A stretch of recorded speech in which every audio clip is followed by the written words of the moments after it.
Hello everyone, welcome to making success. दोस्तों, आज हम जेबी गुप्ता का नेक्स्ट लेक्चर लेकर के आए हैं। दोस्तों, अब ये बुक बंद नहीं करेंगे हम, ठीक है। बस हम ये चाहते हैं आप लोगों से कि जितने लोग यार देख रहे हो ना, कम से कम उतने लोग लाइक कर दिया करो। अगर आप लोग 50-100 ही बच्चे देखो यार, 200-300 जितने भी बच्चे देखो, बस आप लोग क्या कर दिया करिए, लाइक कर दिया करिए। बस मैं यही चाहता हूँ जितने व्यूज हैं उतने लाइक आए, पहली बार ऐसा हो, ठीक है। और अच्छा लगे तो कमेंट करें, ओके। चलिए फिर वीडियो को स्टार्ट करते हैं। इसमें देखिए बोला 61 नंबर 60 तक क्वेश्चन हो गया था। अगर इसके पहले किसी भी क्वेश्चन में अगर प्रॉब्लम हो तो आप तुरंत हमको जो नंबर दिया गया था उस पर आप व्हाट्सएप कर सकते हो, ठीक है। एक किसी भी क्वेश्चन में ए डिपेंडेंट सोर्स, देखिए डिपेंडेंट सोर्स का मतलब होता है जिसका आउटपुट जो है किसी अन्य पे डिपेंड हो, ठीक है। किसी अन्य का मतलब क्या हो गया, वोल्टेज, ठीक है। Dependent sources are sources whose output values depend upon the voltage at current some other part of the circuit, ठीक है। मतलब सर्किट के कुछ पार्ट पे वो डिपेंड करे उसका आउटपुट, उसे बोलते हैं डिपेंडेंट सोर्स। जैसे हो गया आपका मे बी करंट सोर्स और voltage source. Current source, voltage source circuit के आउटपुट, इसका आउटपुट जो सर्किट पर डिपेंड करता है, सर्किट के किसी भी पार्ट पे, ठीक है। इसलिए ये क्या हो गया, डिपेंडेंट सोर्स। और अगर पूछता इंडिपेंडेंट सोर्स, तो इंडिपेंडेंट सोर्स में आपका ये आ जाता जो जिसकी आउटपुट वैल्यू, ठीक है, does not depend on the circuit parameter like voltage and current, ठीक है। तो तब आपका आंसर जो होता दूसरा हो जाता, ठीक है। आपको समझ में आ गया डिपेंडेंट सोर्स क्या होता है, जो दूसरे पर डिपेंड हो। जैसे करंट सोर्स और वोल्टेज सोर्स, इसका आउटपुट डिपेंड करता है सर्किट के पैरामीटर पे। इंडिपेंडेंट सोर्स वो होता है जो इसका जो क्या हो, इसका आउटपुट डिपेंड नहीं हो किसी सर्किट के पैरामीटर पे, ठीक है। The circuit shown in the figure represent a, देखिए ये सर्किट फिगर में क्या है दिखाई गई है, ये क्या रिप्रेजेंट कर रही है। देखिए बात इस सर्किट का है, ठीक है। तो ये आपका क्या है, करंट, ये आपका current controlled current source, current controlled current source, CCS इसे बोलते हैं, ठीक है। और ये होता क्या है, करंट कंट्रोल्ड करंट सोर्स, इसे ये आपका होता है जैसे हो गया कि करंट, जैसे dependent source on the other hand changes its level, ठीक है।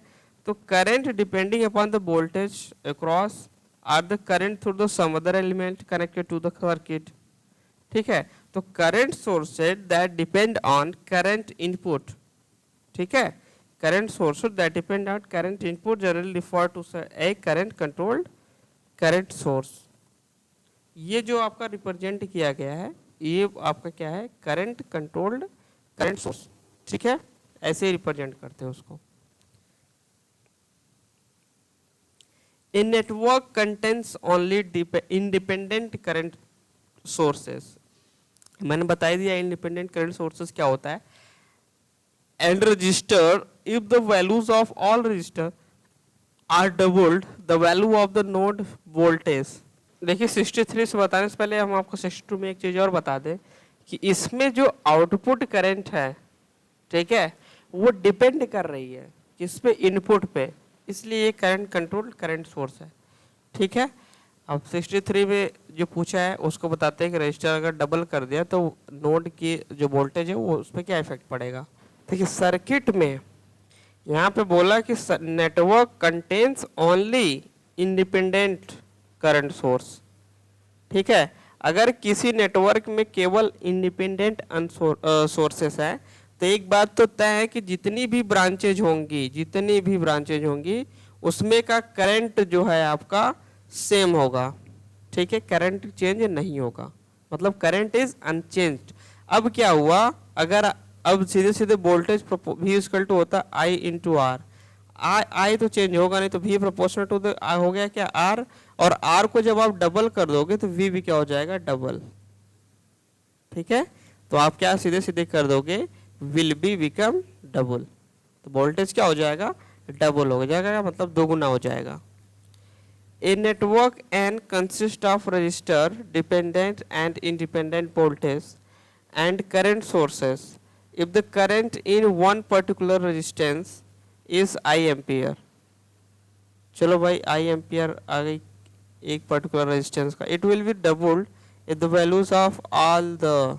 देखिए इस क्वेश्चन में सबसे पहले आपको ये पता होना चाहिए कि कोई भी नेटवर्क हो उसमें इंडिपेंडेंट सोर्स ही क्या करता है, पावर ड्राइव करता है, ठीक है, एनर्जी को ड्राइव करता है, ठीक है, और डिपेंडेंट सोर्स नहीं कर सकता ऐसा, ठीक है, खुद से एनर्जी ड्राइव नहीं कर सकता, वो किसी पे डिपेंड रहता है।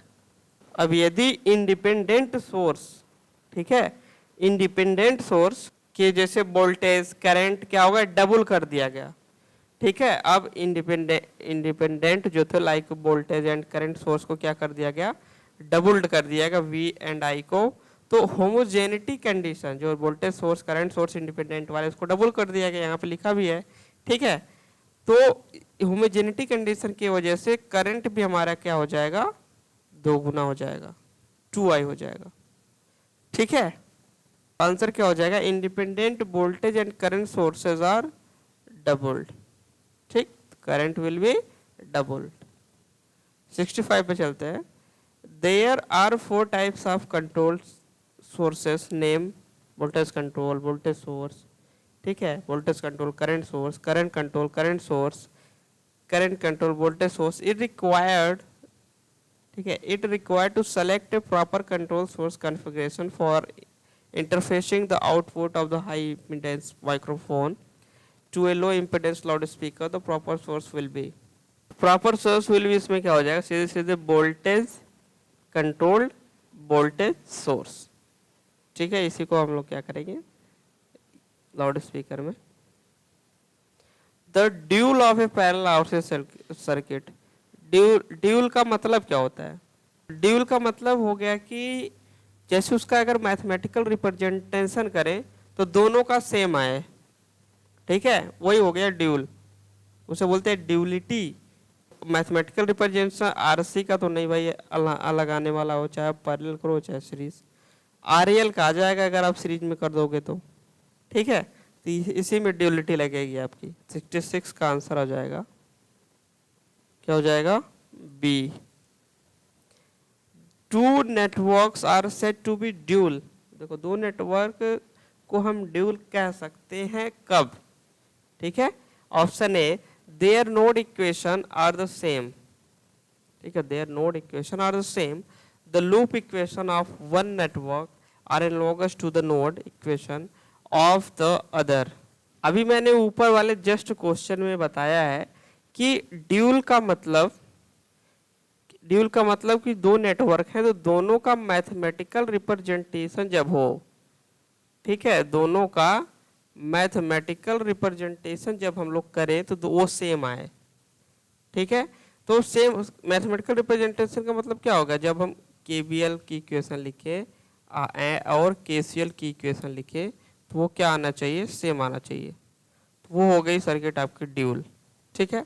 इसका मतलब क्या हो गया, ड्यूल का मतलब the networks said to be dual when, जब आपका loop equation of the one network are analogous to, मतलब समरूप हो उसके, ठीक है, node equation of the other.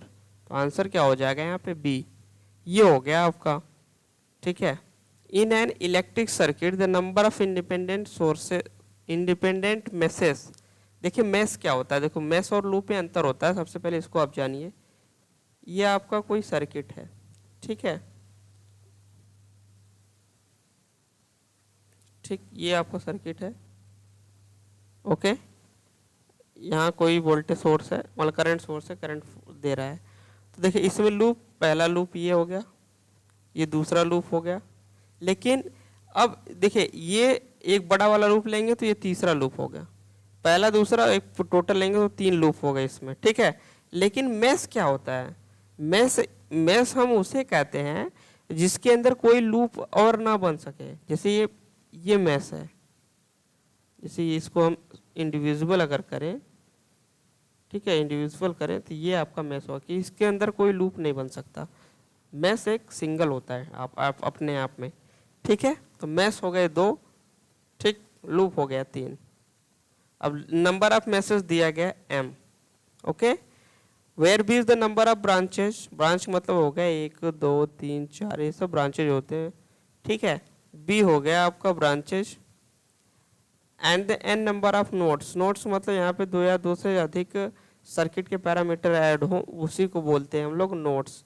Junction और नोड्स में फर्क होता है, ठीक है। एन एन दिया नंबर ऑफ नोड्स। इतना तो आपको मिल गया मेस, ठीक है, मेस हो गया, नंबर ऑफ नोड्स हो गए, ठीक है। और बी क्या है, ब्रांच हो गई। ब्रांच मतलब 1 2 3 ऐसे। नोड्स का मतलब जहाँ पे 2 से ज़्यादा पैरामीटर ऐड हो, या 3 से ज़्यादा, ऐसे कर सकते हो। तो यहाँ पे नोड क्या होगा, ये हो गया नोड, ये हो गया नोड, ठीक है, नोड हो गए। और जंक्स देखिए कौन सा दूसरा है, मैंने नोट टिक किया, एक पहला एक दूसरा, ठीक है। ये जंक्शन होता है, जंक्शन मतलब 2 पॉइंट वहाँ पे ऐड हो, 2 ब्रांच, वो जंक्शन हो गया। 3 ऐड हो तो क्या हो गया, नोड, ठीक है।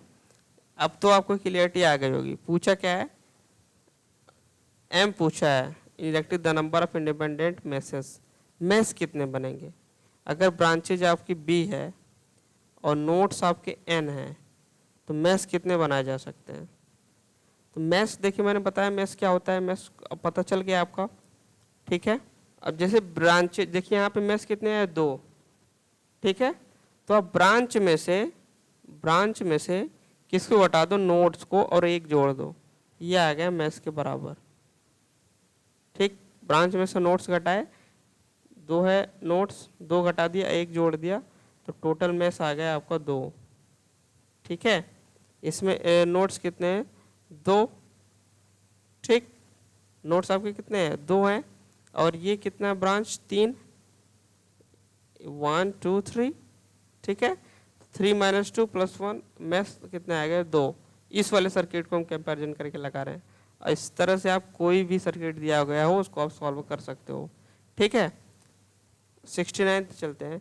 If the number of branches in network is B, अब देखिए number of branches network B, the number of nodes N, and the number of dependent loops L, then the number of independent node equation।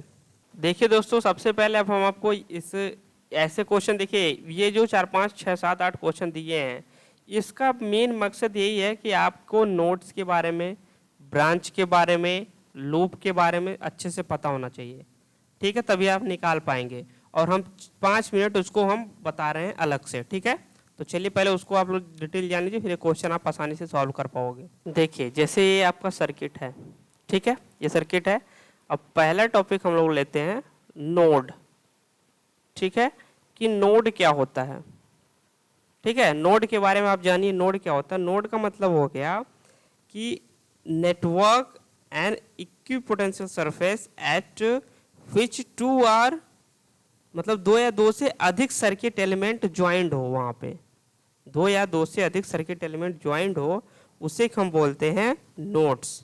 जैसे इस circuit में अगर हम देखें तो जो सर्किट एलिमेंट R1 है, ठीक है, और सर्किट एलिमेंट E1 है, ठीक, आर ज्वाइंट एट ए, इसी पे तो ज्वाइंट है E1 और R1, मतलब 2 और 3 भी अगर होते तभी कोई बात नहीं, मिनिमम 2 होने चाहिए, सिंगल नहीं। सर्किट का एलिमेंट अगर कोई ऐसे केवल ब्रांच रहता, ये रहता, तो इसे हम नोड नहीं बोलते, ठीक है। यहाँ पे एक आपका एलिमेंट और होना चाहिए, ठीक, एक ही एलिमेंट से नहीं, 2 या 2 से अधिक एलिमेंट किसी सर्किट में, तो ये हमारा क्या हो गया, नोड, ठीक। अब इसी तरह इसमें अगर सर्किट में पता करना है कि कितने नोड्स हैं, ठीक है, कितने नोड्स हैं, 2 या 2 से अधिक सर्किट एलिमेंट यहाँ पे ऐड हो सकते हैं।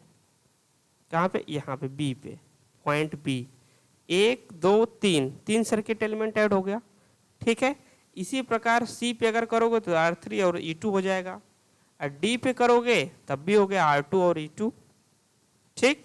तो ये आपका नोड्स हो गया, ठीक है। तो नोड्स कितने हो गए, यहाँ पे देखो नोड्स लिख देते हैं हम directly, A B C D। Nodes क्या होता है, इतना आपको पता चला, कोई कंफ्यूजन नहीं होनी चाहिए, ठीक है। अब दूसरा टॉपिक लेते हैं हम लोग, क्योंकि वो जो क्वेश्चन है तभी आप समझ पाओगे। जंक्शन, देखिए नोड्स और जंक्शन में थोड़ा सा ही इफेक्ट पड़ता है। जंक्शन मतलब होता है संधि, ठीक है। जंक्शन क्या हो गया, जंक्शन का मतलब हो गया जहाँ पे जंक्शन ऐसे लिखेंगे हम, जहाँ पे 3 मतलब 3 और मोर मतलब 3 या 3 से अधिक सर्किट एलिमेंट, ठीक है, 3 या 3 से अधिक सर्किट एलिमेंट क्या हो, सर्किट एलिमेंट जुड़े हुए हों, 3 या 3 से अधिक। इसमें क्या था, इसमें 2 या 2 से अधिक, ठीक है, 2 या 2 से अधिक सर्किट एलिमेंट, 2 या 2 से अधिक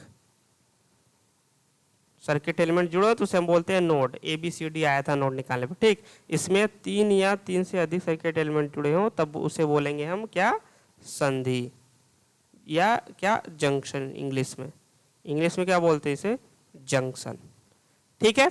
अब देखिए 3 या 3 से ज्यादा सर्किट एलिमेंट का वो पता है ना, E1 R1 R2 R3 E2, तो 3 या 3 से अधिक एक ही पॉइंट मिलेगा क्या, B। तो इसमें केवल B जो है आपका, B इज ए क्या, junction, B is a junction. अब आपको यहां से एक चीज का और पता चल रहा है, एक तो B जंक्शन है, एक यहाँ पे D है। D कैसे हो गया, क्योंकि एक R2 यहाँ से ज्वाइंट है, एक E2 ज्वाइंट है और एक E1, तो D is a junction. B और D दो इसमें जंक्शन आ गए हैं, ठीक है।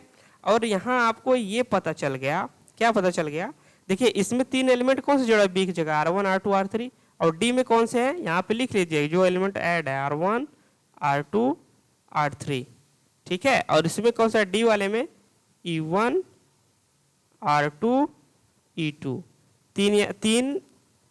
तीन क्या है एलिमेंट, सर्किट एलिमेंट जुड़े हैं, तो ये क्या हो गया, जंक्शन। इससे ज्यादा होगा तब भी। अब एक पॉइंट यहाँ पे नोट डाउन करने वाला होता है, उसको आप लोग नोट डाउन करिएगा, पूछा जाता है एग्जाम में डायरेक्टली। देखो बता रहा हूँ मैं, चाहे आप किसी भी लेवल का एग्जाम दो, छोटे से लेके बड़ा तक, ये बेसिक चीजें हैं, ठीक है। नोट में लिखेंगे कि हम नोड को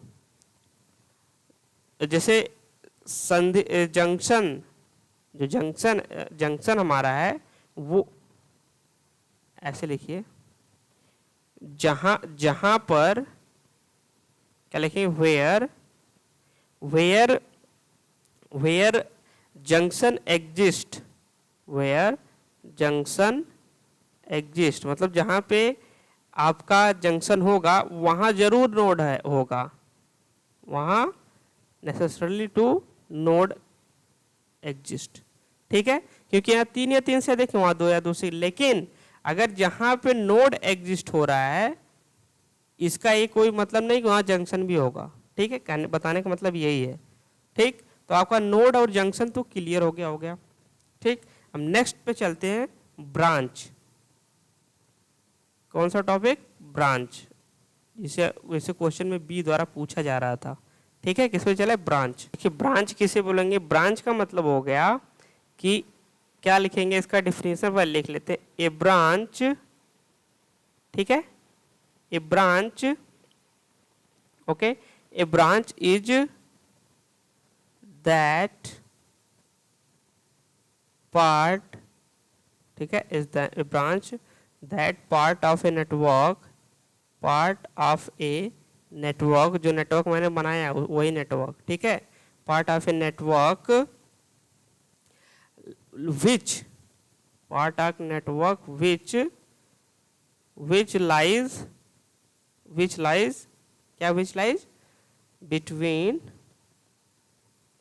lies between two junction, not node, याद रखिएगा, जंक्शन कौन सा है, एक तो जंक्शन हो गया B, एक जंक्शन हो गया D, तो ये क्या होगा, ये ब्रांच, ठीक है ना। तो ब्रांच कौन सी हो गई यहाँ पे, एक तो सीधे हो गई BD, ठीक है, एक इसके बीच में क्या आ रहा है, BAD। ब्रांचेज जितने यहाँ पे हम लिख दे रहे हैं, क्या हो गया, BAD, और इधर से आएंगे तो BCD, डायरेक्ट लिखो तो BD, ठीक है। समझ में आया, इतना आपको तो समझ में आ गया होगा कंपलसरी एकदम एक तरीके से। ये आपकी ब्रांचेज है, दो जंक्शन के बीच में, ये पॉइंट 1 और 2 इधर से भी आप काउंट कर सकते हो। तो कितनी ब्रांचेज हो गई यहाँ पे? 3 ब्रांचेज। ठीक है, अब हम आते हैं लूप। लूप क्या होता है? लूप होता है कि ए loop is any close path of a network. कोई भी क्लोजेस्ट पाथ हो उसे लूप बोल देंगे। जैसे ये बड़ा वाला पाथ अगर लें, ऐसे करके पूरा एक बड़ा वाला पाथ लें, तो ये एक लूप हो गया। ये यहीं से घूम जाए छोटा वाला पार्ट, इसे ले लें, ये दूसरा लूप हो गया। और इसी में घूम जाए छोटे वाले में, तो ये तीसरा हो गया। तो इसमें कितने लूप हैं? 3। ठीक है, अब मेश जान लीजिए। मेश क्या होता है? लूप और मेश में थोड़ा सा फर्क है, याद रखिएगा। A mesh is the most elementary form of the loop and can't be further divided into 2 other loop. मतलब मेश वो होता है जिसको हम दोबारा किसी दो लूप में डिवाइड नहीं कर सकते। जैसे यहाँ पे ये बड़ा वाला सर्किट को हम लोग क्या कर दिए, लूप को 2 भाग में डिवाइड कर दिया।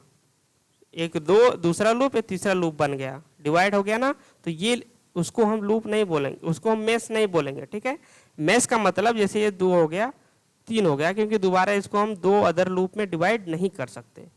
ठीक, अब आपको समझ में आ गया होगा नोड क्या होता है, जंक्शन क्या होती है, ब्रांच क्या होती है, मेश क्या होता है, लूप क्या होता है। ठीक, अब हम डायरेक्टली अपने जेबी गुप्ता वाले क्वेश्चन पे चलेंगे। देखिए, अब यहाँ आप डायरेक्टली का इंडिपेंडेंट नोड्स इक्वेशन क्या हो जाएगा यहाँ पे? n-1। इसके बाद भी अगर आपको समझ में नहीं आए, ठीक है, इतने बताने के बाद भी, तो आप मुझे व्हाट्सएप करिएगा। वैसे बहुत ही आसान हो गया यार, अब तो समझ में आ जाना चाहिए। The number of independent KVL and KCL equation are a network with n nodes and l links. देखिए, जितने लिंक होंगे, ठीक है, जितने लिंक होंगे उतने KVL की इक्वेशन बनेगी। ठीक है, तो लिंक L है तो L KVL इक्वेशन हो गई। KCL इक्वेशन है तो n नोड्स। अब n नोड्स है ना, तो एक नोड से कम मतलब n-1 इक्वेशन KCL की बनेगी। क्योंकि KCL की इक्वेशन हम ऐसे तो बनाते हैं, जैसे यहाँ पर नोड हो गया।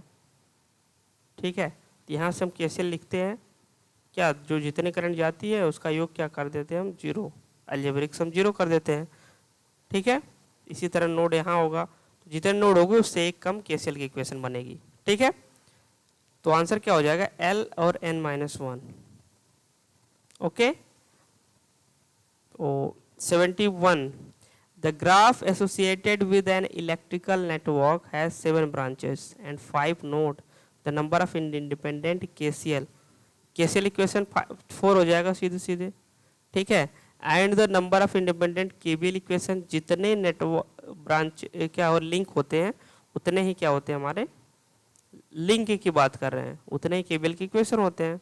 देखिए, ऐसे डायरेक्ट जो हमने फार्मूला ऊपर लिखा B-n+1, ये क्या निकल जाएगा? KVL। ब्रांच कितना है?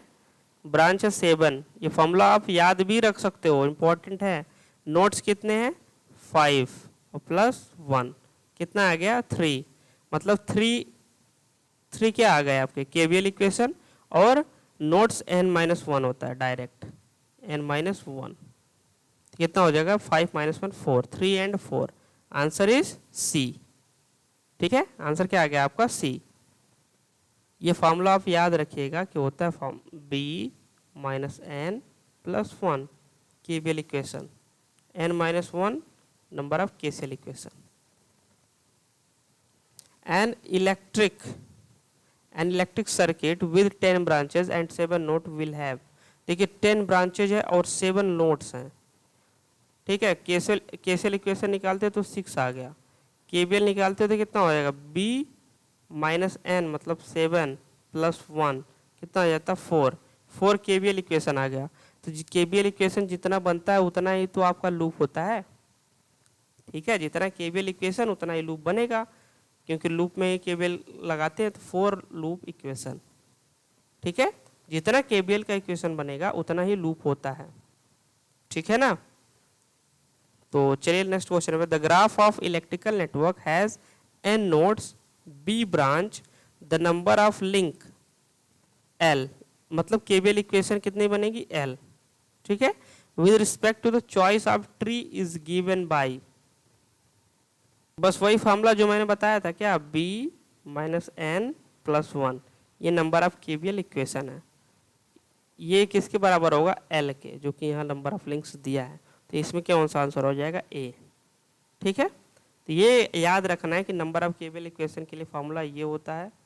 ठीक है, ज़्यादा हर सर्किट में आपको निकालने की जरूरत ही नहीं पड़ेगी ना, इसको याद कर लोगे तो b minus N plus 1 branch दे दिया, नोट्स निकाल दे दिया, तो आप KBL इक्वेशन, KCL इक्वेशन और कितने लूप्स हैं सब पता कर सकते हो। ठीक है, तो नेक्स्ट क्वेश्चन में चलते हैं। देखिए 74 भी वही है। In a connected graph the total number of branch B and the total number of nodes and the number of links L, तो कोड ट्री इज प्रूफ, जो नंबर ऑफ लिंक्स L है, L इसी की equal to हम लोग लिखते हैं cable equation के बराबर होती है नंबर ऑफ, तो वो फार्मूला हमने क्या याद किया था, b माइनस एन प्लस 1। याद रखिएगा ये फार्मूला बहुत इंपॉर्टेंट है, b minus N plus 1। UPSC में पूछा 2017 में IAS के क्वेश्चन में। Consider the following statement regarding trees. A trees contains all the nodes of the graph. A tree shall contains any one of the loops. Every connected graph has the least one tree. Which of the above statement is correct? देखिए a trees contains all node, ये तो सही है कि a trees contains all node, और लेकिन वो क्या है, क्लोज लूप नहीं बनाता, मतलब लूप नहीं फॉर्म कर सकता क्योंकि क्लोज होता नहीं है। ठीक है, तो सेकंड वाला हो गया आपका wrong. A tree shall contains any one of the loop, तो रॉन्ग। सो लूप्स जो है नहीं कंटेन करता क्योंकि ये क्लोज नहीं होता। ठीक है, every connected graph has at least one tree. ठीक है, every connected graph has least one tree, मतलब सभी ग्राफ में कम से कम एक ट्रीज क्या होते हैं। ठीक है, तो क्या हो जाएगा, ये सही है, तो 1 सही हो गया, 3 सही हो गया, मतलब ऑप्शन बी सही हो गया। ठीक, consider the following statement on binary tree. देखिए ये आपको पता होना चाहिए ना, जो इसीलिए हमने बताया। A tree with one node has n-1 edges. Edges का मतलब एक तरीके से आप ब्रांच ही मान सकते हो।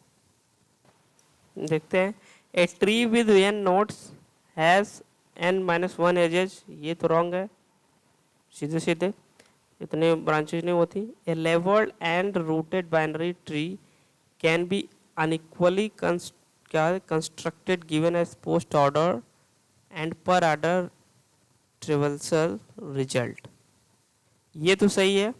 the maximum number of nodes on binary free of high depth, ये भी रॉन्ग है, ऐसा कभी फॉर्मूला आपको दिखाया ही नहीं मैंने। a complete binary tree with an internal node has n+1 leaves। देखिए इलेक्ट्रिक नेटवर्क में ट्रीज हम किसे बोलते हैं, इसको थोड़ा आप लोग क्या करिए, ध्यान दीजिए, मैं बोल रहा हूँ। ए ट्रीज ऑफ इलेक्ट्रिक नेटवर्क, मतलब जो ट्रीज होता है इलेक्ट्रिक नेटवर्क इस सेट ऑफ ब्रांचेज, वो एक ब्रांचेज का क्या टोटल सेट होता है, which is set of branches which contains all the node, जिसके अंतर्गत सभी नोड्स आ जाएंगे। ठीक है, but does not form any close path, कोई उसका क्लोज पाथ जो है नहीं फॉर्म होता है। ठीक है, ये किसके सिमिलर होता है, नेटवर्क टोपोलॉजी से। ठीक है, इसे कम्युनिकेशन नेटवर्क भी बोलते हैं। ये ट्रीज हो गया आपका। ठीक है, तो इसमें आपका आंसर क्या हो जाएगा, 1 और 4 सही हो, तो आंसर इज क्या हो जाएगा, डी। ठीक है, तो दोस्तों आज की वीडियो में इतना ही हम लोग कंप्लीट करते हैं। नेक्स्ट वीडियो में हम बहुत ही जल्दी मिलते हैं। ठीक है, और जो हमारी बेसिक बुक है RK राजपूत बुक, उसकी पेड क्लास कंप्लीट हो गई है, टोटल 30 लेसन की। तो आप इस नंबर पे क्या कर सकते हो, कांटेक्ट कर सकते हो। और वीडियो शेयर और लाइक कमेंट जरूर करिए कैसी लगी। ठीक है, thanks for watching this video, see you next time.